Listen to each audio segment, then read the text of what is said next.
You know, when you think about the most generous, like warm and forgiving societies on the planet, your mind almost automatically goes to one specific place. Oh, absolutely. The Yeah. picture of the European welfare state. I mean, we're talking about the ultimate utopian vision of, taking care of your neighbor. Right. The classic safety net. Exactly. Free healthcare for everyone, massive unemployment nets that catch you when you fall, heavily subsidized childcare, early pensions.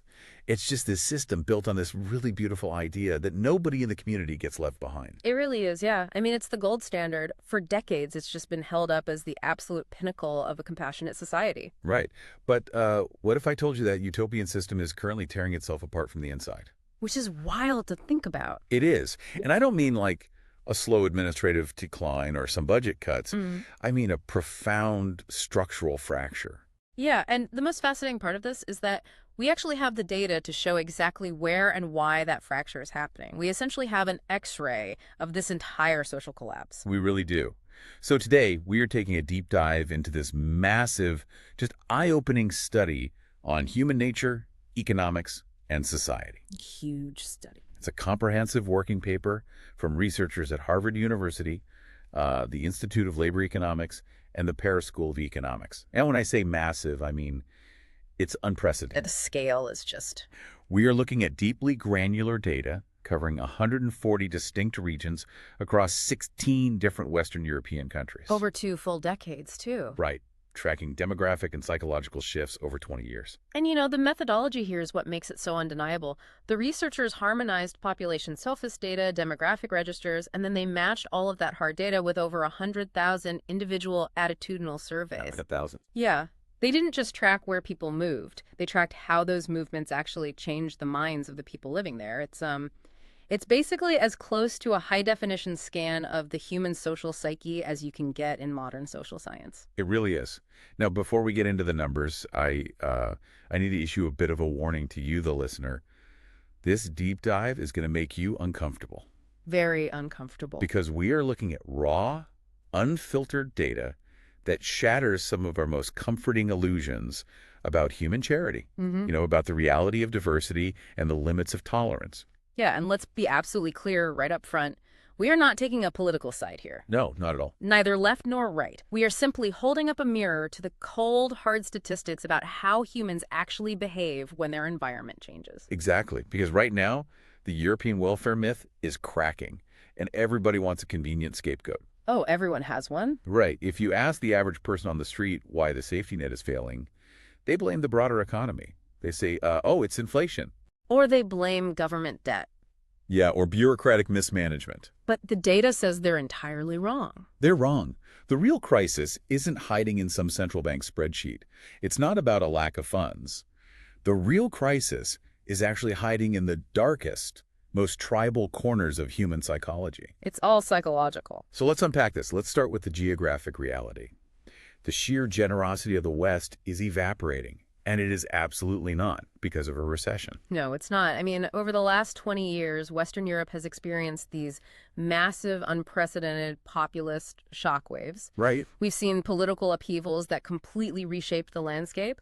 But when the researchers broke the data down regionally, a stunning, almost perfect contrast just emerged. Let me try to paint a mental picture for you. Imagine a blank map of Europe.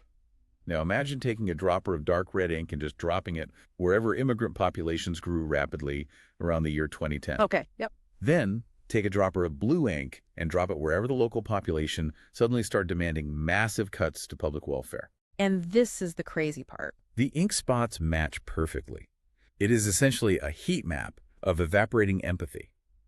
Where the red ink of demographic change hits, the blue ink of welfare resistance immediately follows. And that is precisely what the regional data reveals. And, the researchers were very careful to isolate these variations specifically within countries to rule out national policy. Oh, so like comparing apples to apples. Exactly. So if you compare northern Italy to southern Italy or western Germany to eastern Germany, you see the exact same localized phenomenon. Wow. The areas experiencing the highest friction, meaning the specific regions with spiking foreign-born populations, align seamlessly with the regions where public support for income redistribution and welfare is just plummeting. So it's hyper-local, Like if you live in a specific region or province that suddenly sees a large influx of immigrants, your personal desire to pay taxes to help the poor in your area It just vanishes. It drops significantly and measurably. that's incredible. Yeah, the welfare state isn't facing some external attack from the global economy. It's facing a fatal internal collapse. The public consensus required to keep a massive welfare system running is being systematically withdrawn region by region. But we have to ask the critical question, right? Why is this happening? To truly understand the mechanics of this collapse, we have to rewind the clock. We do. We have to look at this rather cruel prophecy that was made about 20 years ago.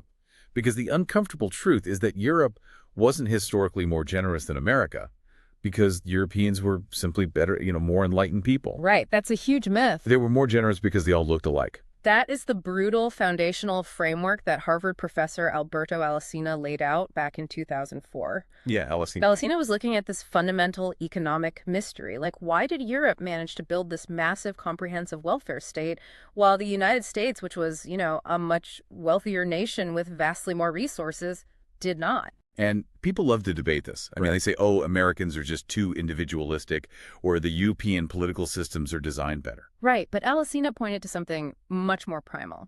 He pointed to high homogeneity. Just sameness. Exactly. Alesina observed that the U.S. was a nation built by constant overlapping waves of relatively recent immigrants from all over the world. Yeah, melting pot. Right. It created a highly diverse, heterogeneous society very early on. Europe, on the other hand, was traditionally incredibly homogeneous. The people within those European borders shared the same deep ethnic roots, the same religious backgrounds, the same cultural touchstones. Centuries of shared history. Centuries of it. And Alesina's theory was that private and public generosity flow much more easily when the person you are helping feels like an extension of your own family. That makes biological sense. It does. If the person receiving your tax dollars looks like you, prays like you, and shares your cultural background, it doesn't feel like a sacrifice. It feels like an investment in your own community. So the psychological friction of paying high taxes is incredibly low when trust is absolute. Right. But Alesina warned that diversity is a direct, fatal threat to this traditional social contract. A fatal threat. Yeah.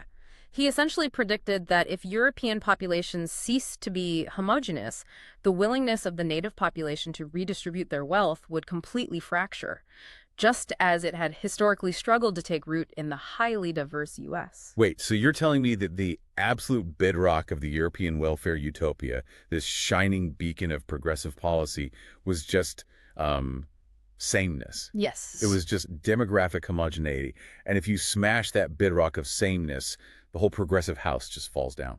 The historical data strongly suggests exactly that.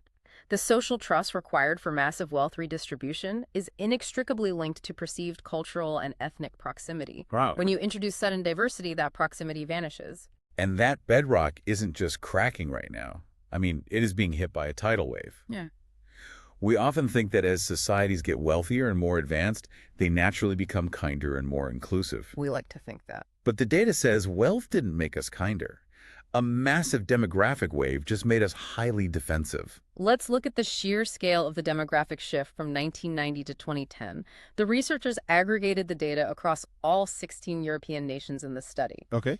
The average share of immigrants didn't just inch up gradually over generations, it skyrocketed. The numbers in this study are staggering. I mean, the average share of the immigrant population went from 8.4% to 12.8%. Which is huge. That's a 50% increase in the immigrant population in just 20 years. That is a historic, unprecedented demographic surge for these relatively stable nations. And crucially, we have to look at the composition of that wave. Right. Where are they coming from? Most of this growth was driven by non-European immigrants. We are talking about massive inflows from the Middle East, from North Africa, from South America, and from distant parts of Asia. So it's a massive visual and cultural shift. Exactly. This wasn't a slow, centuries-long transition of neighboring European tribes mixing. It was an abrupt, highly visible demographic shock from entirely different cultural spheres. It's a silent tidal wave. Yeah. It is quietly, persistently pushing over the most important load-bearing wall of the entire welfare state. Yeah. And what this study reveals is that when that wave actually hits your specific neighborhood, this really dark psychological mechanism takes over. We can call it the apathy theorem. The apathy theorem, yeah. And the theorem is brutal in its simplicity. The more diverse your street gets, the less you want to help the poor, period. The empirical research here is deeply uncomfortable to confront. I mean, the researchers plotted these hundreds of thousands of survey responses onto a scatter plot to see if there was a clear mathematical relationship. And is there? There is. As the presence of immigrants in your local region increases on the graph, native support for welfare trends sharply and consistently downward. It's a direct negative correlation. Mm-hmm. But here's the part that absolutely shatters what we are taught to believe about class solidarity. This is wild. Even the native poor people, like Yeah. the very people who desperately need the welfare state to survive, they start voting against their own welfare. Right. You would naturally assume that people at the absolute bottom of the economic ladder would always invariably vote to maintain the social safety net, because without it, they suffer directly. They needed to eat. Exactly. But the data shows a profound shift. As local diversity increases, the native working class and the native poor become measurably less supportive of wealth redistribution. Why? They begin to view the welfare state not as a safety net for themselves, but as a resource being drained by outsiders. That is a total slap in the face to traditional economic theory. I mean, the answer to why welfare is dying isn't buried in some complex government budget spreadsheet. It's in who we see walking down our street every morning. Yeah, the visual change in the neighborhood is overriding pure economic self-interest. So just how powerful is this apathy? Like, how strong is this psychological reaction? Because the researchers actually managed to put a mathematical price tag on it. They did, yeah. And this blew my mind when I read it. Defending against outsiders makes you lose your generosity faster than getting rich does. Right. So in traditional economics, it's a well-established, pretty universal fact that as individuals accumulate more wealth and move into higher income brackets, they generally desire less wealth redistribution. That makes sense. They have more money, so they don't want to be taxed at higher rates to support others. It's totally logical. So the researchers set up a comparison between these two powerful forces, the empathy-killing power of getting richer versus the empathy-killing power of seeing more immigrants in your region. And how do they actually measure that? They used quintiles. Think of society as a ladder with 5 rungs. They measured what happens to a person's attitude when their personal household wealth moves up 1 rung, or 1 quintile, versus what happens when their local region's immigrant population moves up 1 rung. And the data shows that moving up 1 bracket in your local immigrant population kills your empathy exactly half as much as getting a massive bump in your own personal household wealth. Precisely. Let's put that in perspective for a second. Imagine you get a massive promotion. Okay. A huge pay raise that bumps your family up an entire socioeconomic class. You naturally become a bit more protective of your new wealth, right? You become more conservative with your tax dollars. True. This study proves that simply having more immigrants move into your region has half the empathy-killing power of that massive life-changing pay raise. So the psychological resistance caused by simply having new neighbors is equal to the coldness of getting a 50% pay raise. Yeah. That proves your attitude toward welfare isn't just some mathematical calculation about your wallet. It's about your psychological boundaries. It's about who you actually consider part of your in-group. But, and this is crucial to note, not everyone reacts to this demographic shift in the same way.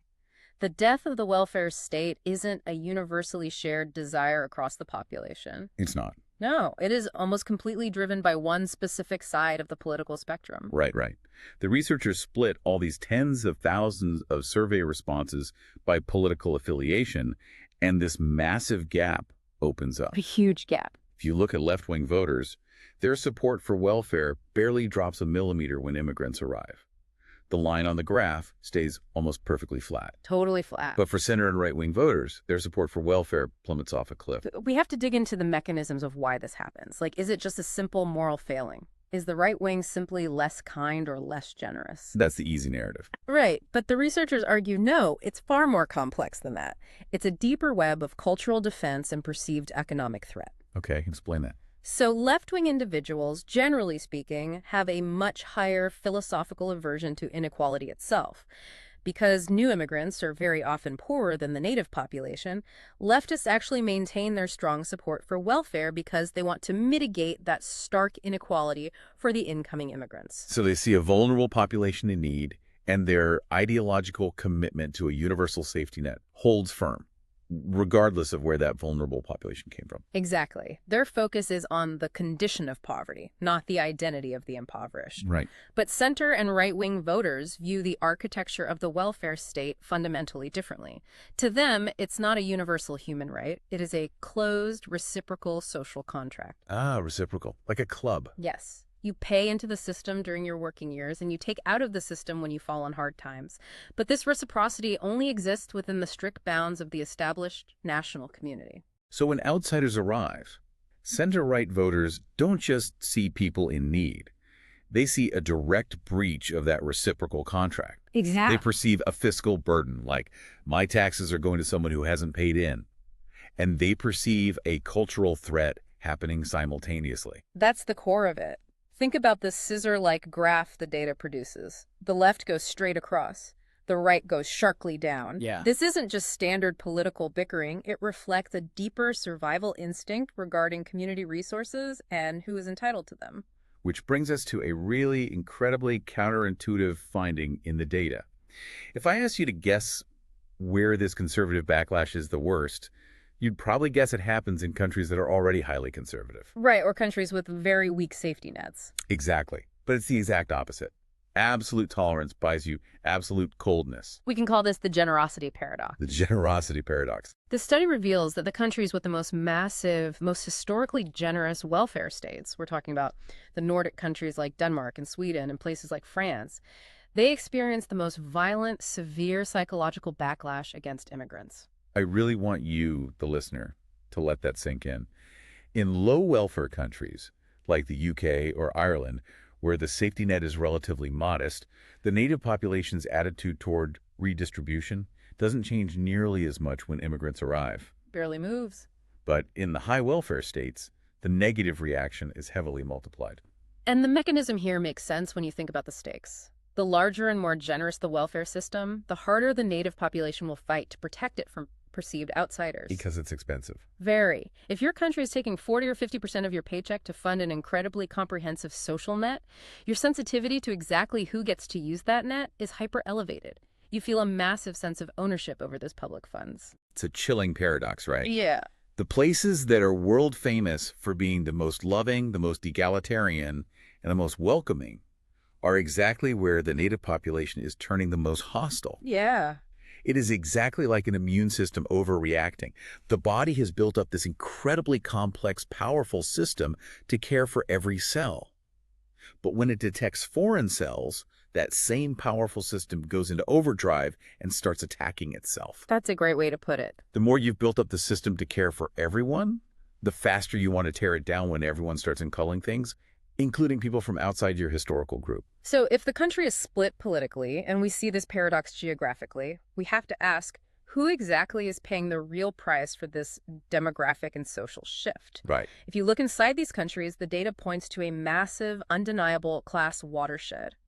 And this is where it gets really uncomfortable regarding how we view tolerance. Yeah. Because, well, elites love diversity. They do. Because it never actually threatens their jobs or their neighborhoods. The researchers created a fascinating two-dimensional matrix. They mapped education levels on one axis and income levels on the other against attitudes toward immigrants and welfare. And what did that show? The results map out a stark societal divide. Highly educated elites, those with university degrees and high incomes, show astonishing tolerance for immigrants. Their support for the welfare state barely moves regardless of how many immigrants enter the country. But the middle class. Yes. And the upper income people who do not have a college degree. Oh, completely different story. They are incredibly sensitive and outright hostile to the influx. Let's break down the mechanics of why these different groups react this way. First, look at the poor natives without degrees. They share very mixed reactions. How so? On one hand, they feel intense cultural friction, and they face direct, brutal competition for low-wage jobs and affordable housing, which makes them deeply dislike the diversity. Okay, that makes sense. But on the other hand, they physically cannot survive without the welfare state. They're trapped. They can't afford to burn down the safety net, even if they desperately want to close the door to outsiders. They are paralyzed by their economic vulnerability. Exactly. But then you look at the non-elite middle class, the people with decent incomes who own homes, but who don't have advanced degrees or elite status. The typical middle-class family. Right. They feel the entire crushing weight of the demographic shift. They are the ones feeling the heavy tax burden required to pay for immigrant welfare, and they are the ones feeling the rapid cultural shifts in their schools and their suburban neighborhoods simultaneously. They absorb the shock on both fronts. It really forces you to ask a brutal question, you know. Do elites actually have a higher, more enlightened moral compass? Or do they just sit safely in gated communities working white-collar jobs that immigrants aren't competing for, while the working and middle classes absorb the actual physical shockwaves of a changing society? The data strongly suggests the latter. It really does. Elites can afford to be philosophically tolerant because their specific neighborhoods and their specific livelihoods aren't the ones being transformed. But what happens if we change the variables? What happens if the immigrants arriving aren't working class? What if the immigrants themselves are part of the elite? Right. This is another mind-blowing revelation in the study. Bring in highly educated immigrants, and the native hostility magically disappears. The researchers call this the skill filter. The empirical data proves that when the incoming immigrants are highly skilled and tertiary educated, Meaning they hold college degrees or advanced skills. right, when that happens, the native pushback against the welfare state essentially vanishes. In some regions, the trend line actually reverses. A higher proportion of educated immigrants completely mitigates the anti-redistribution effect. Wait, so how do we interpret this? Is it just a cold, calculated economic realization by the native population? Like, are they just looking at a software engineer from overseas and thinking, okay, this person is going to pay way more in taxes than they will ever take out in social benefits, so my wallet is safe and I'm fine with them? It is very likely a combination of pure fiscal calculation and deep cultural alignment. Cultural alignment. Yes. Yes, the economic threat is neutralized because skilled immigrants are net contributors to the tax base, but it's also about behavioral norms. Oh. Highly educated immigrants tend to assimilate much faster into the native middle class and upper class cultural norms. They share similar socioeconomic values, similar educational priorities for their children, and similar lifestyles. The perceived cultural distance shrinks dramatically. So we don't actually hate outsiders, we just hate poor outsiders. It's bleak. That is a very bitter pill to swallow. It completely reframes the modern narrative around xenophobia. We are often told that resistance to immigration is purely about race or nationality. Right. But this data shows it is heavily, heavily weighted by class and perceived economic burden. If you are a rich outsider, the borders of empathy are wide open. So let's shift our focus from the elites to the absolute bottom of the socioeconomic ladder then. Let's look at the spaces where the poorest native citizens and the poorest newly arrived immigrants physically meet every single day. You would think this is where solidarity happens. You would. But the poor aren't teaming up. They are turning on each other. If you approach this from a classic Marxist perspective, you would hypothesize that shared struggles in the labor market would create a unified working class alliance. Workers of the world, unite. Exactly. The researchers specifically looked at what they classify as elementary occupations: cleaning, basic agricultural farming, garbage collection, simple construction labor. The bottom tier. Right. In these sectors, immigrants are massively overrepresented. Across the European regions studied, roughly 20% of all immigrants work these bottom-tier jobs, compared to only 8% of the native population. So these two groups are working side by side. They are lifting the same heavy boxes, they are sweeping the same factory floors, they're struggling to pay the same high rent. Yep. Logically, you'd think they would unionize together. You'd think they would demand better wages together and demand a stronger welfare state together. But the data reveals a tragic opposite. The concentration of immigrants in these bottom-tier jobs does not awaken any sort of shared class consciousness. It does. No, in fact, it actively accelerates the conservatism of the native poor. The researchers found that the immigrant-native ratio in low-skilled occupations is negatively and significantly correlated with the native support for wealth redistribution. So proximity doesn't breed solidarity. It breeds deep resentment. Exactly. They're lifting the same boxes, but the native worker doesn't see a brother in arms. They see direct, physical competition. Not just competition for wages, but competition for the limited resources of the local welfare office, the local public housing queue, and the local schools. And it turns out exactly where these immigrants come from dictates the intensity of that resentment. Oh, this part is wild. The researchers didn't just group all immigrants together, they separated them by region of origin. Which proves that human empathy has a strictly measured radius. We operate in cultural concentric circles. We do. The study broke down the immigrant population into distinct origin groups. The EU15, meaning Western European migrants, Eastern Europe, Asia, Sub-Saharan Africa, the Americas, and the Middle East, which includes North Africa. And the findings are crazy. Immigrants from the Middle East and North Africa trigger a negative reaction to welfare that is almost 3 times stronger than immigrants from other regions. The math is incredibly precise on this point. If you increase the number of non-Middle Eastern immigrants in a region by 10%, you observe a slight, measurable drop in the native population's support for redistribution. Okay. But if you increase the number of Middle Eastern immigrants by that exact same 10%, the drop in pro-redistribution attitudes is roughly 3 times larger and more severe. Which invisible line do you have to cross before society stops treating you as a brother and starts treating you as a burden? It's a hard boundary. This data proves that public generosity isn't some universal, unconditional virtue. It hits a hard, concrete wall when it crosses specific religious and cultural boundaries. A European native might grumble, but ultimately tolerate paying taxes to support an immigrant from Eastern Europe or even South America, Yeah. but an immigrant from the Middle East. The biological and cultural drawbridge gets pulled up instantly. We really have to unpack the why here. Why is the multiplier 3 times higher? It's a complex mix of perceived cultural distance. Perceived distance. Yes, it involves profound differences in religion, differing societal norms regarding gender roles, language barriers, and, crucially, a heavy amplification by media narratives that frame these specific populations as inherently incompatible with Western liberal democracies. So the perceived gap in values is simply too wide for the native population's trust to bridge. Exactly. But the crazy part is, when natives are pulling up that drawbridge, they don't even have their basic facts right. They really don't. They aren't voting based on census data. They are voting based on a profound cognitive distortion. We have to talk about how the human brain distorts macro-level reality based on local micro-level exposure. The data shows a massive perception failure regarding how many immigrants are actually in the country. Right.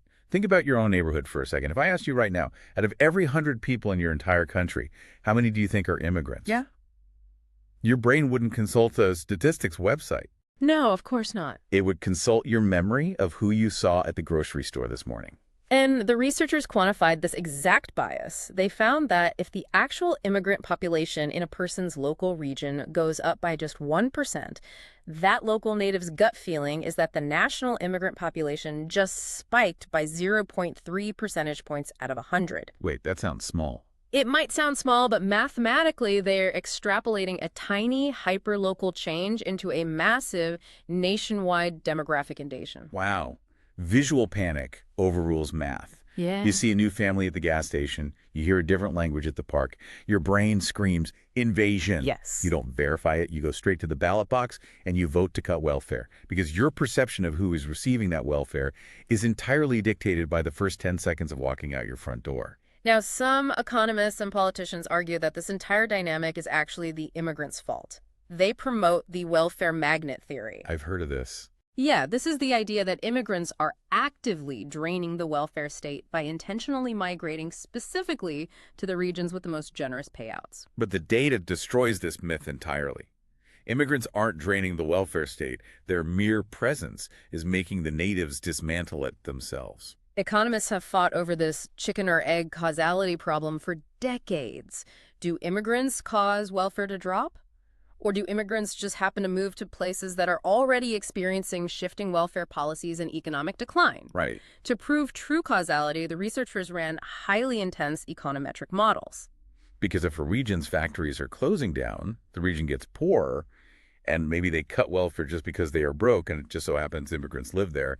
How do you rule that out? Economists have a clever trick for this. They use what's called an instrumental variable. In this case, they looked way back at where immigrants settled in 1990. Okay, long before all this. Long before the current welfare debates and the massive demographic waves, If a Turkish community settled in a specific German town in 1985 for factory work, new Turkish immigrants in 2005 will naturally go to that exact same town to be near family, food, and familiar language. Sure. And they'll do that regardless of whether that town's welfare policies got more or less generous in the meantime. Ah, so the migrants aren't chasing modern benefits. They are just going where their networks already exist. Exactly. By using that 1990s settlement pattern as a baseline and simultaneously controlling for things like negative trade shocks, like exposure to Chinese imports destroying local manufacturing and long-term GDP growth, they stripped away all the other excuses. And what was left? Ironclad causality. The arrival of immigrants physically and psychologically destroys the host country's welfare consensus. It's direct. It wasn't trade with China. It wasn't industrial decline. It wasn't a shrinking budget. It was the physical presence of outsiders. The locals didn't cut the pie because the pie was getting smaller. They cut the pie because they fundamentally didn't like who was sitting at the table. They didn't come to steal the pie. The locals just decided to throw the pie in the trash so nobody could have a slice. That is a staggering realization about human spite and tribalism. But surely, one might argue, over time, people get used to each other, right?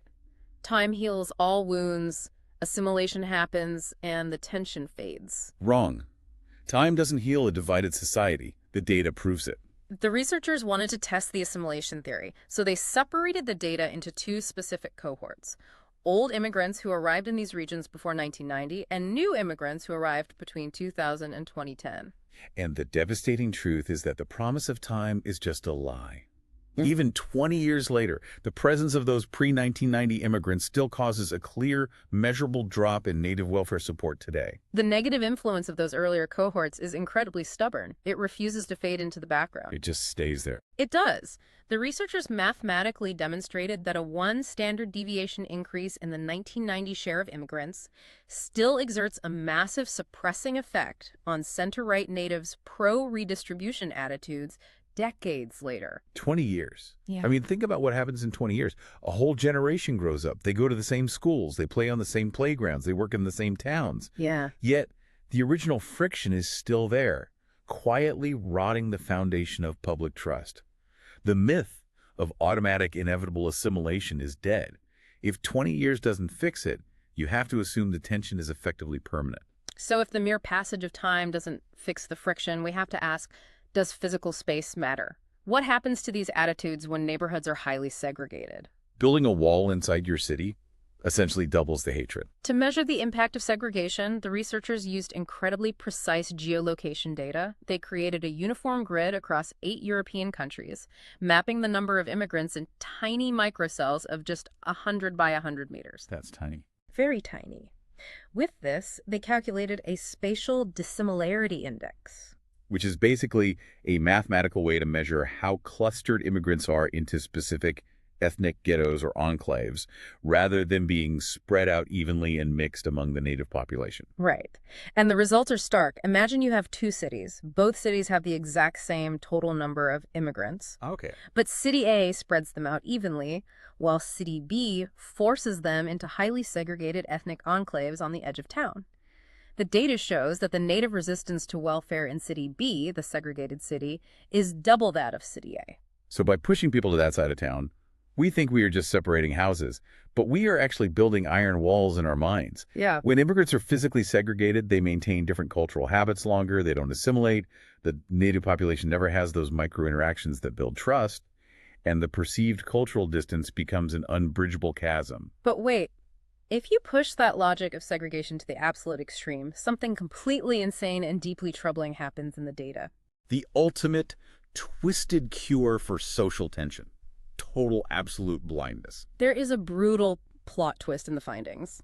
The researchers discovered that when spatial segregation hits extreme, maximum levels, meaning the enclaves are entirely isolated, the native reaction to newly arriving immigrants actually flattens out and drops by half. Wait, let me get this straight. Yeah. If the segregation is absolute, if the walls are high enough, the natives stop getting angrier about new arrivals. Yes, Because if minorities are completely locked away in distant ghettos where native citizens literally never see them in their daily lives, the natives stop feeling viscerally threatened by new arrivals. Wow. The daily visual trigger we talked about earlier, seeing a different family at the grocery store, is completely gone. That is a chilling paradox. The only way to keep the peace and keep the welfare state funded is to pretend the other side doesn't exist. Apparently. Out of sight, out of mind, might be the ugliest, most cynical social policy ever observed in data. If the natives don't visually perceive you, their cognitive bias doesn't trigger panic, and they keep paying their taxes. It's incredibly dark. Which forces us to step back from the economics and ask a much deeper question. Where does this intense, unyielding tribalism actually come from? Is it just a byproduct of modern economics? Or is it hardwired biology? Your charity isn't a moral choice. It's just a biological defense mechanism. The paper actually points to fascinating experimental data to explain the root of this behavior. Specifically, they reference the Hurricane Katrina dictator game charity experiments. Dictator game. Yeah. In these controlled behavioral economics experiments, participants are given a real pot of money. They are then shown profiles of actual disaster victims and told they can keep the money for themselves or give some of it away to the victims. Real money is on the line. And humans give that money based almost entirely on racial in-group loyalty. If the victim in the profile looks like them, they open their wallets. If the victim is of a different race or perceived outgroup, the wallet snaps shut. The implication is that public generosity is not based on unconditional universal love. It is deeply rooted in evolutionary biology. It is an instinct known as kin selection or in-group favoritism. Biological programming. Yes, a mechanism designed to protect and support people who share your genes, your culture, and your immediate community. The moment the receiver of the charity is viewed as an alien to that core group, the biological contract of mutual aid vaporizes. That completely shatters what we're taught to believe about modern enlightenment. We wrap ourselves in this warm, comforting blanket of morality and universal human rights. We love that story. We tell ourselves we pay taxes because it's the right thing to do. But strip that sophisticated narrative away, and we are still heavily influenced by an ancient evolutionary instinct to only share resources with our immediate tribe. So when we look at the voter stepping into the ballot box to vote on welfare policies, what is really driving them? Is it a rational calculation of their wallet or a primal defense of their cultural soul? It's both, and that's why it's so intractable. It's not just about paying higher taxes. It's about losing who you are. The resistance to redistribution operates on two massive parallel axes. One axis is entirely fiscal. All right. It is the very real financial panic of the middle class who feel they're bearing the brunt of the tax burden to pay for immigrant welfare. Right. But the other axis is a profound identity crisis. It is a deep cultural anxiety and a fear of the dilution of their national identity and traditional way of life. And both of those engines of resistance are equally deadly to the welfare state. You can't just fix the economy, balance the budget, and expect the tribal friction to vanish. No, that doesn't work like that. And conversely, you can't just mandate cultural sensitivity training, celebrate diversity, and ignore the massive tangible tax burden squeezing the middle class. It is a dual-front war on the native psyche. It's a war for the pocketbook, but it is simultaneously a war for the soul and identity of the nation. And right now, the universal welfare state is the primary casualty of that war. Which leads us to the ultimate, inescapable fate of the globe. Globalization and high welfare are locked in a death match, and only one will survive. The generous welfare states of the 20th century were an absolute miracle of social engineering, but they ran on a very specific, highly potent, and very rare fuel: high demographic homogeneity and high social trust. And globalized human movement is permanently, irreversibly burning up that exact fuel. As societies become permanently diverse, which is the inevitable reality of the 21st century, the implicit trust required to hand half your paycheck to the government, trusting them to give it to a stranger, is vanishing. It's just disappearing. Picture an hourglass. The sand is draining from the top, high trust and high welfare at the top, and they're emptying out, falling into a bottom half filled with massive demographic diversity and a collapsed, individualized safety net. It's an unresolvable knot. History is repeating its ruthless logic. The massive data set from these 16 countries over 20 years gives us something incredibly rare in sociology: a mathematical certainty. That's certainty. Yes. The modern democratic world is standing on a violently shaking scale. and it cannot maintain its balance. You want open borders and globalized freedom of movement. Say goodbye to the massive, warm safety net. You want the utopian safety net. Say goodbye to open borders. Societies are being forced to choose. On one side of the scale, extreme openness, the freedom of global movement and rich cultural diversity, but paired with cold individualism and an every man for himself low-tax economy. And on the other side. On the other side of the scale, high economic security, a warm welfare state that catches everyone, but strictly protected by hard, exclusionary borders and a rejection of outsiders. The history books have already written the ending. The data is cold, and the numbers absolutely do not care about our feelings or our political ideals. We are watching the end of an era. We've traveled from the macro maps of Europe, showing shifting populations, all the way down to the biological tribalism firing inside our own brains during a charity experiment. We really have. The evidence is overwhelming, and it demands that we rethink everything we thought we knew about the social contract. It really does. Next time you walk out of your front door, I want you to look at the people on your street. Look at the faces at the grocery store, at the gas station. Ask yourself a very uncomfortable question. If your taxes went up dramatically tomorrow to pay for their health care, their housing, their children, how would you really vote? A tough question. In the secret, quiet isolation of the voting booth where nobody is judging you, are you truly a global citizen, or are you just an individual protecting your tribe? Keep questioning your environment, embrace the uncomfortable data, and keep diving deep into the hidden forces that shape our world. See you next time.